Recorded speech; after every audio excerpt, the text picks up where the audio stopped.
Well, good morning, guys. Welcome to another exciting episode of Traveling with Vaugh.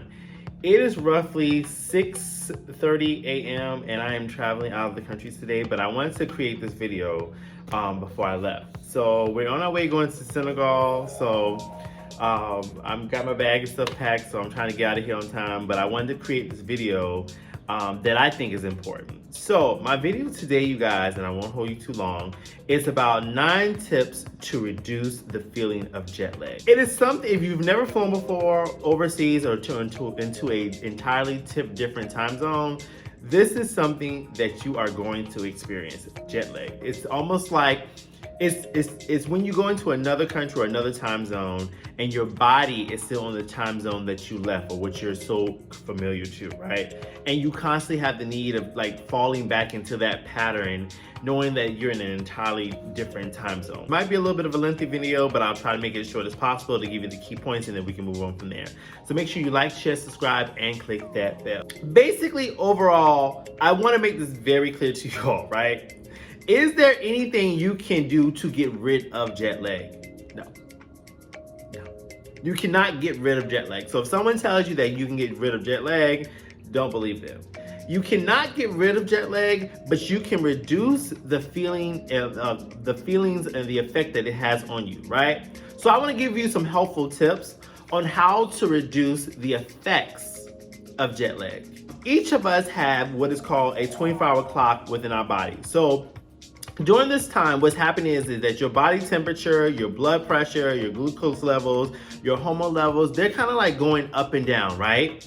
And you also have what this thing is called an internal clock, which is linked to light that you take into your eyes. Your internal clock runs very fast, right? And it depends on fast or slow. Just kind of like the brightness that your eyes takes in. This is what is affecting your internal clock, right? I want to give you some helpful tips on how to reduce the effects of jet lag. Start adjusting the light exposure before your trip to decrease the length of time you're feeling jet lag. If there's a new time zone where you're basically walking into the exposure of light, then what you have to do is you need to sleep prior to that, so as if you're waking up into the light. So you're basically manipulating your body to fall into the new time zone based upon the light, right? Now there is this app, I haven't tried it yet, but I'm actually going to try it on this trip. It's called Intran, but the app is supposed to help you determine how to calculate and adjust the light exposure for your trip. So I'm gonna try it. I'm actually gonna make another video on it to see how it actually works, but it's called Intran, and I'm gonna put the information in notes below. Tip number two, consider taking melatonin supplements if traveling east. So basically melatonin is like a hormone produced it's a hormone that produced naturally in your brain, right? And it only releases dark signals, typically like night behavior signals, to help you sleep, right? So I take melatonin, and from my understanding, talking to my sister, who is a doctor, who's a physician assistant, basically she was saying like the less amount of melatonin you take, the more effective it is. So you don't have to take a massive amount of melatonin. Like sometimes at home, if I haven't slept for like 2 days straight, I'll pop a melatonin, maybe half a melatonin, and it'll take me right on out to help me. It'll take me right on out just to help me catch up on my sleep. And make sure you're taking the melatonin to factor in the time that you arrive. So for example, if the time that you arrive again is morning time, you want to make sure you get enough sleep on that flight so that you can wake up into the light. It's always about manipulating your light and your dark. Number 3, time your flight. Like that, basically you need to time your flight. If your flight arrives in the morning time, then you need to be sleeping on that plane as much as possible so that you can wake up into the light again. Make sure you time your flight, okay? And this will help reduce jet lag. And then my next tip, try to sleep on the plane. It is hard, you guys. If you're in economy, sometimes like me, because I can't afford business class yet, but I'm gonna get there. Not all the time, I can afford it sometimes.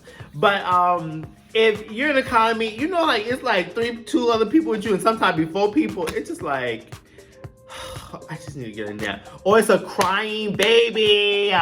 Y'all, for some reason, I'm always stuck by a crying baby. Sometimes I get to the point, man, hand me that baby. Hand me that baby. so I can get some sleep. I'll take your baby from you so I can get some sleep. I'll rock that baby around sleep. I may not know you, but you not about to mess up my flight, knowing I'm gonna have to deal with jet lag. No, give me that baby, and I'll put that baby right to sleep. I'm just like my mom. But make sure you get sleep on the flight, okay? Number 5, avoid short layovers and extra time zones if you can. By you going into, by you taking a layover, it's gonna further throw off your internal clock. So if you can take a nonstop flight, do so. I would encourage you to do so, right? Because those layovers, as soon as you get exposure to that light, man, it's a wrap. Like, you can hang it up. You're gonna be wide awake. And then on your trip, once you get there, you're gonna be like, dang, I should have got some sleep. Number 6, say no to in-flight coffee, caffeinated sodas, and alcohol. You gotta stay away from it, guys. I'm sorry, you do. It does not help. You have to stay hydrated with water. You have to drink cleaner water so that you won't get dehydrated.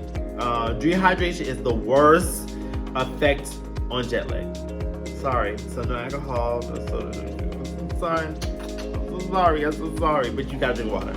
Okay, cool. Number 7, if it's daytime when you get to where you're going, don't stay inside. You have to stay outside, right? Because the light exposure is what's helping you stay awake.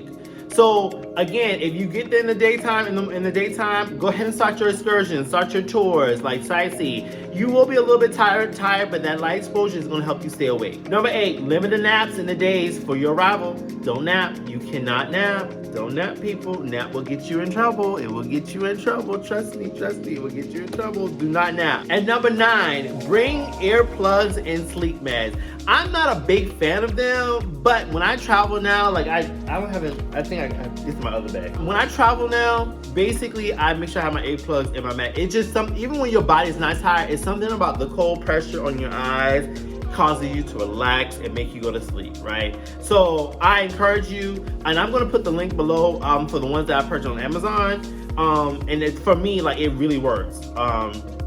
It works a lot. All those are my 9 tips. I do want to tell you about other things that can affect your sleep. So like unfamiliar sounds affect your sleep. Stress, weather, altitude, those things will also affect you as well. So you gotta make sure you manage those pieces too. If you don't manage those pieces, those will affect your jet lag, okay? Now guys, make sure you like, share, subscribe, click the bell. Please let me know your thoughts about it. How do you manage your jet lag? Are you on some type of medication, or is there a process that you do to manage? Like, this is what I do, and again, these are my notes that I wrote you guys, but this is what I do to help you with jet lag. So like right now, we're going to Senegal. When I arrive in Senegal, it's gonna be morning time. So I already know that, I'm so sorry, it's gonna still be daylight. It's gonna be daylight once I arrive. So I already know that I need to manage my sleep a little bit, try to get as much sleep on the plane that I can. So when I get there, I'm like wide awake so we can hit the ground running. Y'all, because we're gonna be playing with some lions. And I ain't really excited about this, but it is what it is. You'll see the video soon. Pray for me. Pray that I come back alive and they don't eat me, okay? All right, cool. All right, guys, you take care.